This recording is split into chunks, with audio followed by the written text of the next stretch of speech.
ओम शांति। आज 26 सितंबर 2022 और आज है नवरात्र का प्रथम दिन। सभी भाई बहनों को नवरात्र की बहुत बहुत हार्दिक शुभकामनाएं। दिल की भावनाओं सहित बहुत बहुत मुबारक है। नवरात्र वास्तव में संगम युग की यादगार है, जब घोर अंधियारी रात समाप्त हो और परमात्मा शिव आकर के मनुष्य आत्मा की ज्योति को जागृत करते, साथ ही साथ हर एक आत्मा को दिव्य शक्ति प्रदान करते।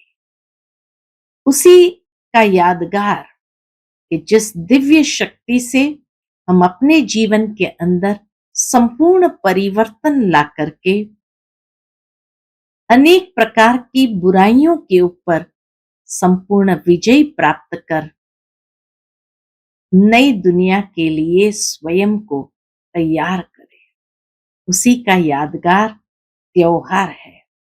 तो आज ऐसी नवरात्रि की बहुत बहुत शुभकामनाएं। आज की बाबा की मुरली है रुद्र ज्ञान यज्ञ। शिव बाबा ने आकर के यह रुद्र ज्ञान यज्ञ की स्थापना की है। बाबा कहे, इस रुद्र यज्ञ के रक्षक तुम ब्राह्मण हो, ब्रह्मा मुख वंशावली हो, और यह यज्ञ की रक्षा करने कारण तुम गायन योग्य जरूर बनते हो, परंतु इस वक्त तुम्हारी पूजा नहीं होती है। शिव बाबा ज्ञान का सागर आकर के हम बच्चों को ज्ञान देते हैं, परंतु बाबा कहे तुम बच्चों में ये ज्ञान की पराकाष्ठा आनी चाहिए, और पराकाष्ठा आती है उसकी निशानी है कि स्थिति अचल अडोल हो जाती है, माया के तूफान विचलित नहीं करते और धीरे धीरे अवस्था कर्मातीत होती जाती है। परंतु जिनमें ज्ञान की पराकाष्ठा नहीं है, वो माया के तूफानों से बहुत सहज हिल जाते हैं। साथ ही साथ बाबा कहे उनके अंदर रोज नई नई आशाएं उत्पन्न होती रहती है। इसलिए बाबा कहते हैं कि बच्चे बाप की श्रीमत का सहारा लेकर चलते रहो। सुनते हैं बाबा के मधुर महावाक्य। ओम शांति। मीठे बच्चे, रूहानी बाप ने यह रुद्र ज्ञान यज्ञ रचा है। इस यज्ञ के रक्षक तुम ब्राह्मण हो। तुम गायन लायक बनते हो, लेकिन अपनी पूजा नहीं करा सकते हो। आज की मुरली से प्रश्न है, तुम बच्चों में जब ज्ञान की पराकाष्ठा हो जाएगी तो उस समय की स्थिति क्या होगी? उत्तर, उस समय तुम्हारी स्थिति अचल अडोल होगी। किसी भी प्रकार के माया के तूफान हिला नहीं सकेंगे। तुम्हारी कर्मातीत अवस्था हो जाएगी। अभी तक ज्ञान की पूरी पराकाष्ठा न होने के कारण माया के तूफान, स्वप्न आदि आते हैं। यह युद्ध का मैदान है। नई नई आशाएं प्रकट हो जाएगी, परंतु तुम्हें इनसे डरना नहीं है। बाप से श्रीमत ले आगे बढ़ते रहना है। आज की मुरली से पहले गीत बजा है, तुम्हें पाके हमने जहां को पा लिया। ओम शांति। गीत तो बच्चों ने बहुत बार सुने हैं, अब उनके अर्थ में टिकना है। लक्ष्य को पकड़ लिया है कि अभी हम बेहद के बाप से बेहद का वर्षा ले रहे हैं, जिसको आधा कल्प से याद किया है।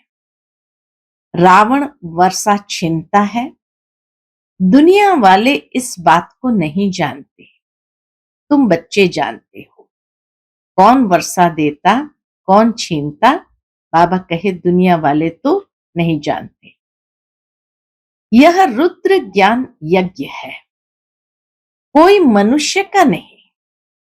परमात्मा शिव का ये यज्ञ है, कोई मनुष्य का रचा हुआ नहीं है। प्रजापिता ने ये यज्ञ नहीं रचा है, यह रुद्र यज्ञ है। ज्ञान सागर अथवा शिव ने यह यज्ञ रचा है। यज्ञ तो अनेक प्रकार के रचते हैं ना। जैसे शास्त्रों में वर्णन है कि जैसे दक्ष प्रजापति कहते हैं। अब दक्ष प्रजापति तो है नहीं, ब्रह्मा है प्रजापिता। दक्ष प्रजापति अक्षर नाम कहां से आया? बाप बैठ समझाते हैं, यह रॉन्ग बनाया हुआ है। शास्त्रों में भी लंबी चौड़ी कथाएं लिख दी है। अब बाप कहते हैं, जो भी सुनते आए हो सब भूलो। मैं जो तुमको सुनाता हूं वह सुनो। प्रजापिता तो एक ही होगा ना। जो भी यज्ञ रचते हैं वह सब है मटीरियल यज्ञ। यह है रूहानी बाप का रूहानी यज्ञ। यह है रूहानी बाप का रूहानी यज्ञ। इसमें भी ब्राह्मण चाहिए। वह ब्राह्मण तो है कुक वंशावली, तुम हो मुख वंशावली। मुख वंशावली का पुजारी हो न सके। तुम पूज्य बनते हो इस यज्ञ के द्वारा। बाबा कहे तुम पूज्य बनते हो, वह है पुजारी। तुम गायन लायक बनते हो।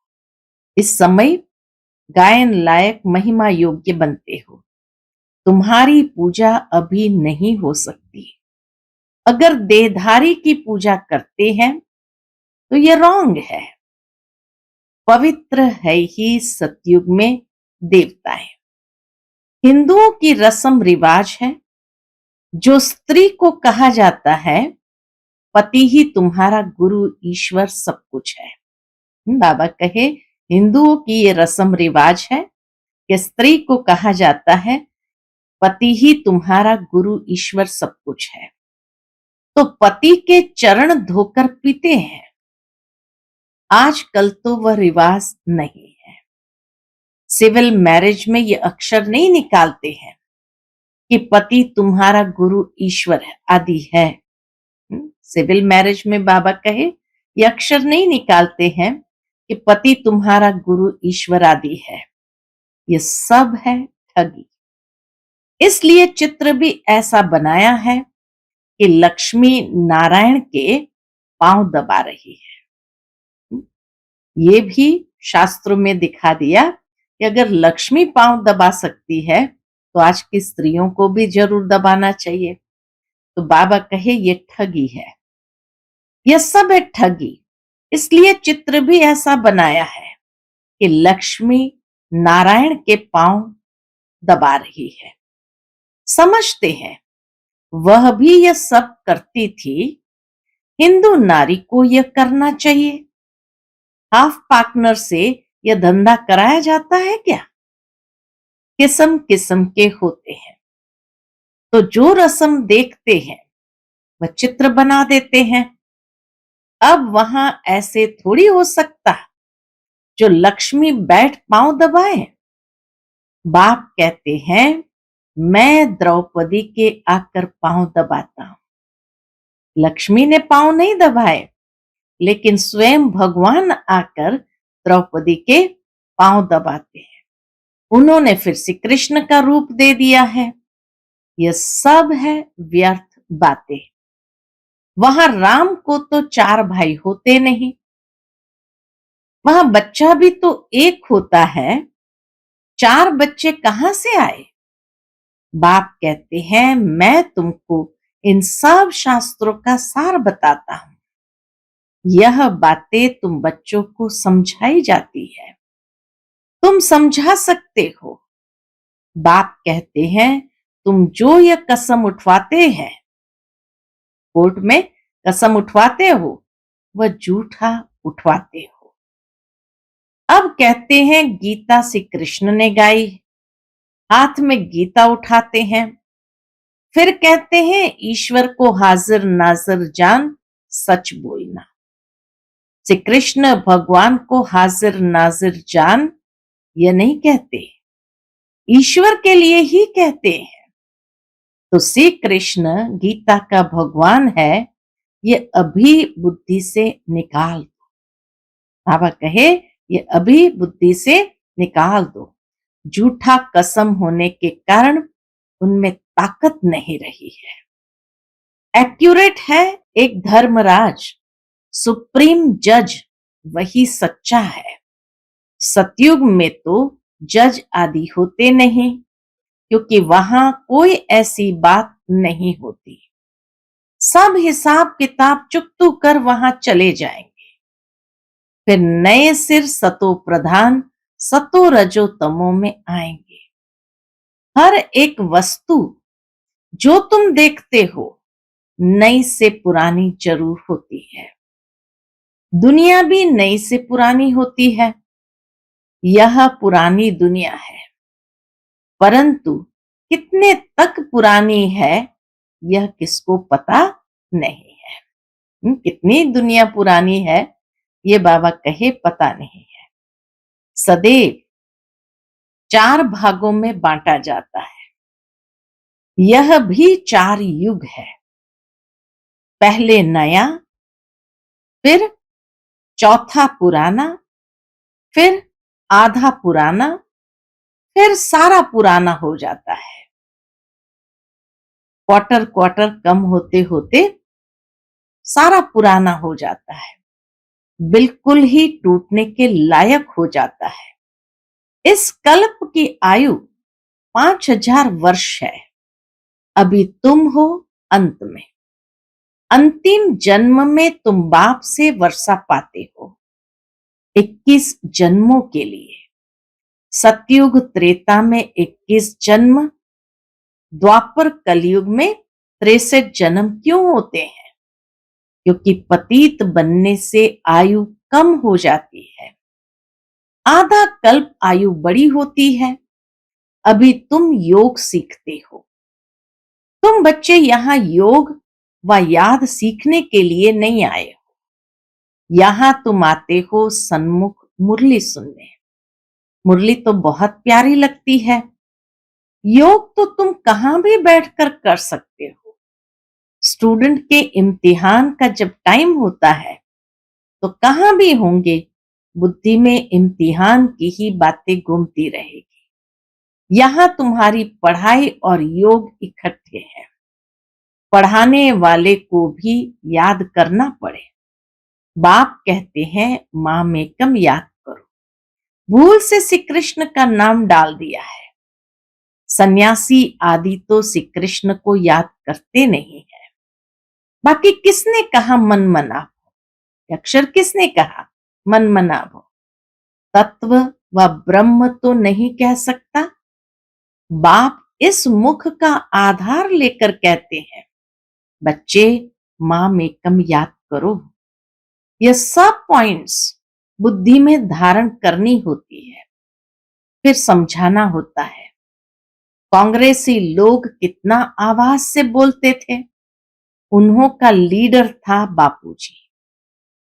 वह था जिस्मानी बापूजी। यह है फिर रूहानी बाप। सभी का बाप तो गांधी जी हो न सके। शिव बाबा तो सबका बाप है ना।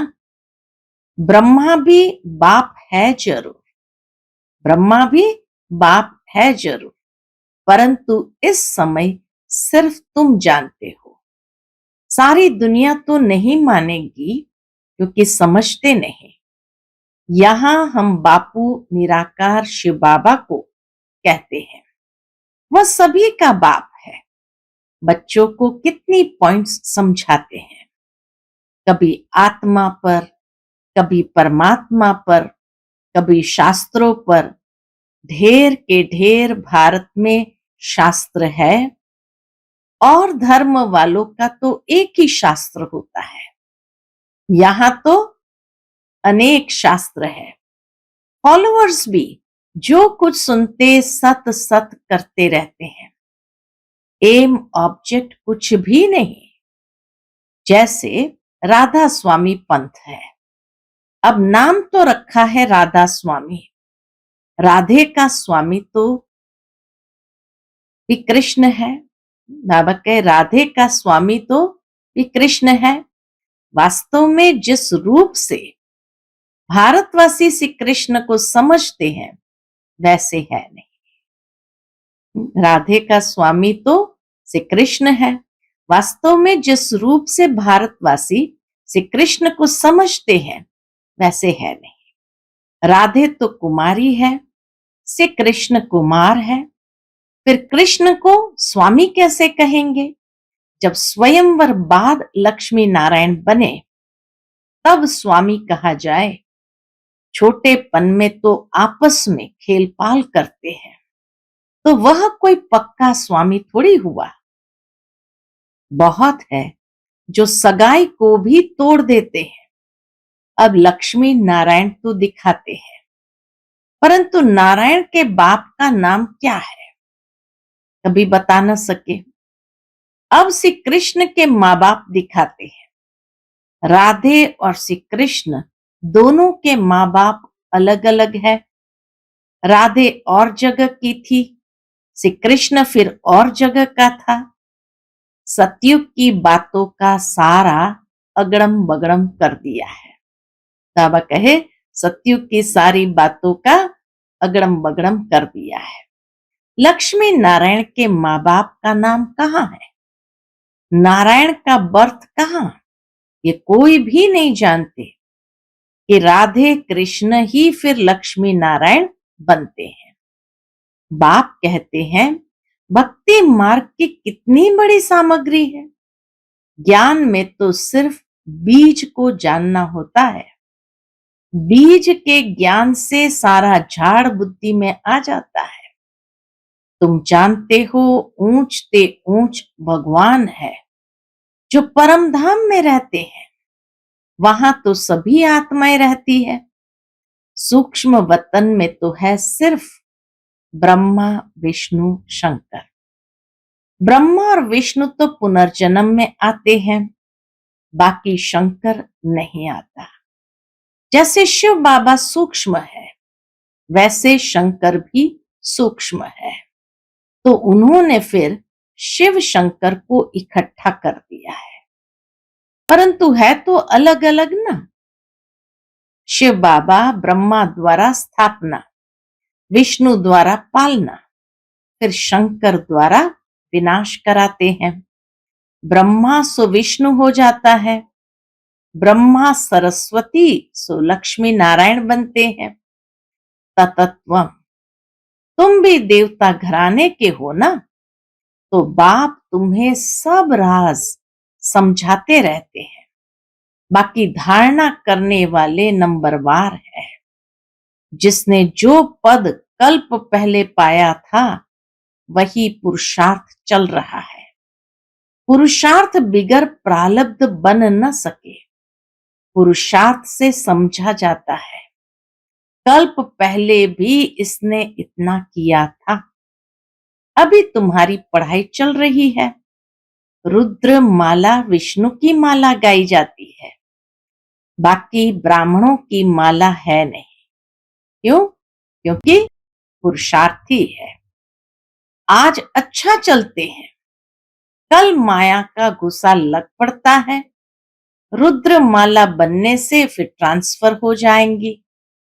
ब्राह्मण तो पुरुषार्थी है। रुद्र माला बनने से फिर क्या हो जाएगा? ट्रांसफर हो जाएगी। ब्राह्मण तो पुरुषार्थी है।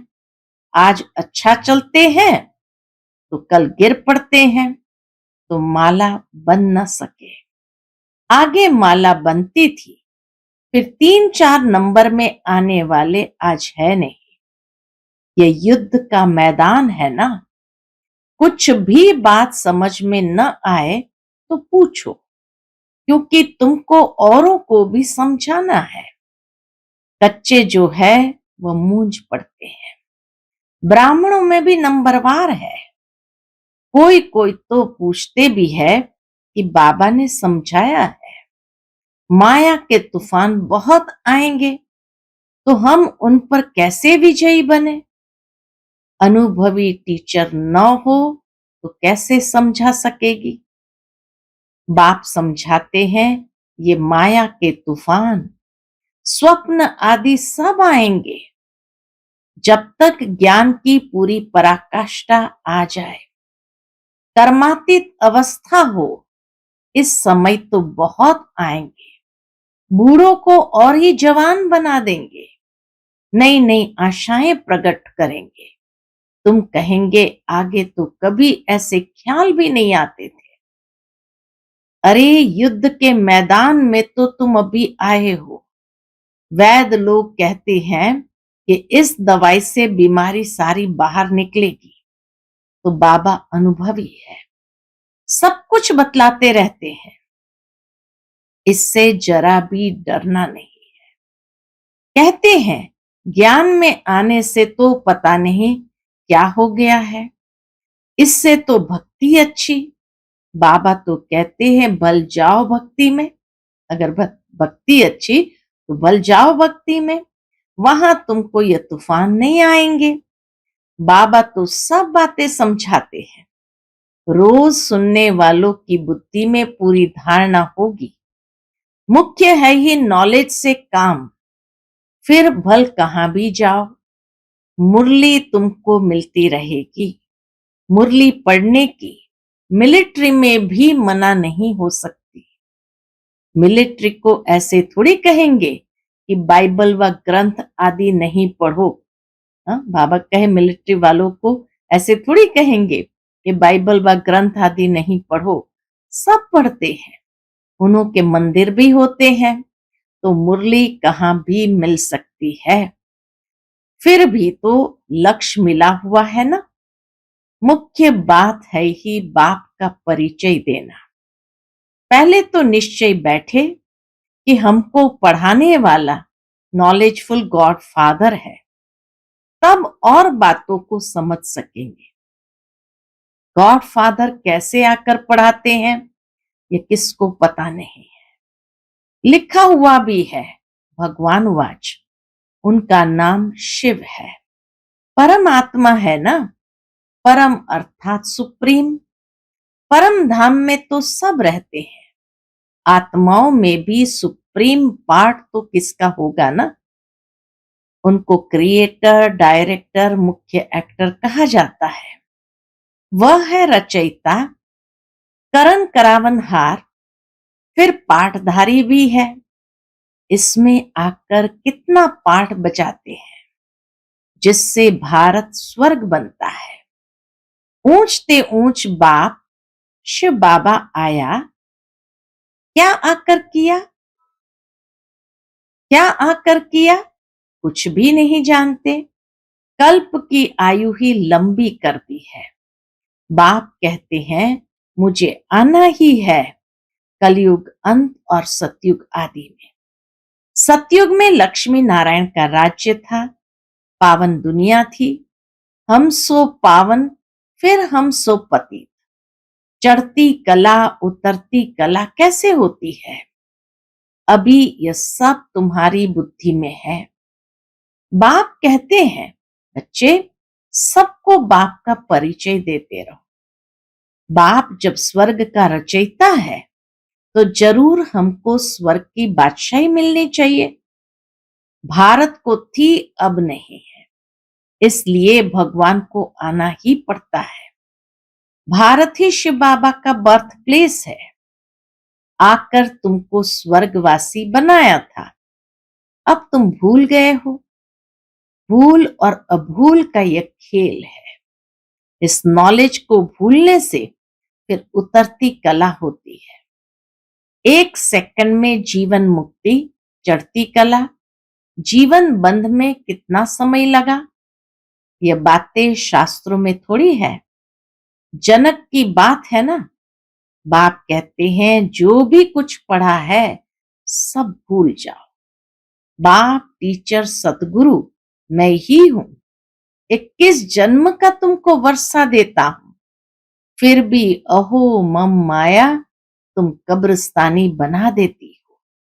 शिव बाबा परिस्तानी बनाते हैं। माया बहुत बच्चों को धोखा देती है क्योंकि श्रीमत पर ठीक रीति नहीं चलते हैं। अच्छा, मीठे मीठे सिकिलते बच्चों प्रति माता पिता बाप दादा का याद प्यार और गुड मॉर्निंग। रूहानी बाप की रूहानी बच्चों को नमस्ते। हम सब रूहानी बच्चों की रूहानी माता पिता बाप दादा को याद प्यार गुड मॉर्निंग और नमस्ते नमस्ते। शुक्रिया बाबा, शुक्रिया। आज की मुरली से धारणा के लिए मुख्य सार। पहली पॉइंट, मुरली रोज जरूर पढ़नी है। माया के तूफानों से डरना नहीं है। किसी भी प्रकार के धोखे से बचने के लिए श्रीमत लेते रहना है। दूसरी पॉइंट, पढ़ाई और योग दोनों इकट्ठा है, इसलिए पढ़ाने वाले बाप को याद करना है। निश्चय बुद्धि बनना और बनाना है। बाप का ही परिचय सबको देना है। आज का बाप दादा का मधुर वरदान हम बच्चों के प्रति है। अकाल तख्त पर बैठकर कर्मेंद्रिय से सदा श्रेष्ठ कर्म कराने वाले कर्म योगी भव। कर्म योगी वह है जो अकाल तख्त नशीन अर्थात स्वराज्य अधिकारी और बाप के वर्षे के राज्य भाग्य अधिकारी है। जो सदा अकाल तख्त पर बैठकर कर्म करते हैं उनके कर्म श्रेष्ठ होते हैं, क्योंकि सभी कर्मेंद्रियां लॉ और ऑर्डर पर रहती है। अगर कोई तख्त पर ठीक न हो, अगर कोई तख्त पर ठीक न हो तो लॉ और ऑर्डर चल नहीं सकता। तो तख्त नशीन आत्मा सदा यथार्थ कर्म और यथार्थ कर्म का प्रत्यक्ष फल खाने वाली। बाबा कहे, तख्त नशीन आत्मा सदा यथार्थ कर्म और यथार्थ कर्म का प्रत्यक्ष फल खाने वाली होती है। उसे खुशी भी मिलती है तो शक्ति भी मिलती है। आज का स्लोगन है, ब्रह्मा बाप के प्यारे वह है जिनका ब्राह्मण कल्चर से प्यार है। ब्रह्मा बाप के प्यारे वह है जिनका ब्राह्मण कल्चर से प्यार है। अच्छा, ओम शांति।